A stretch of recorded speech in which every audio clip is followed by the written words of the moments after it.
ওই ভিডিওটাতে আমি যেভাবে কাগজ দিয়ে বুম বানিয়েছিলাম আপনারা পারেননি, তাই আমি আরেকটা নতুন করে আনছি। প্রথমে কাগজ নেবেন, তারপর প্লেনের মতো এরকম ভাঁজ করে দিবেন। এই প্লেনের মতো দুই পাশে উপরেও করবেন, নিচেও করবেন। করার পরে এটা কি করবেন, এটা এইরকম করে নেবেন। এটা এরকম দাঁড়াও, এটা এরকম করে হচ্ছে মাঝখান বরাবর এটা এরকম করে দিবেন। এই যে এই মাঝখানটাতে যাতে এটা ঠিক মাপের হয়, এই দুই পাশে করে দিবেন।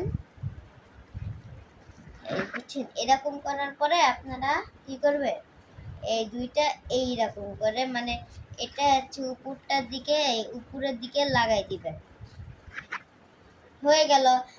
এটা কি করে উপরের দিকে হয়ে এটা ধরবেন, তাছাড়া এটা ফাটবে না। ধরে এই যে তারপরে এটা আবার এখানে এরকম করে হচ্ছে দাঁড়ান, আমি হয়ে গেছে।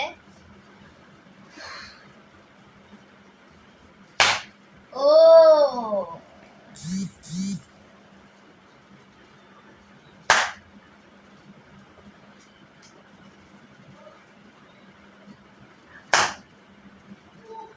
আপনাদের যদি ভিডিওটা ভালো লাগে অবশ্যই লাইক কমেন্ট শেয়ার করে দেবেন। টাটা।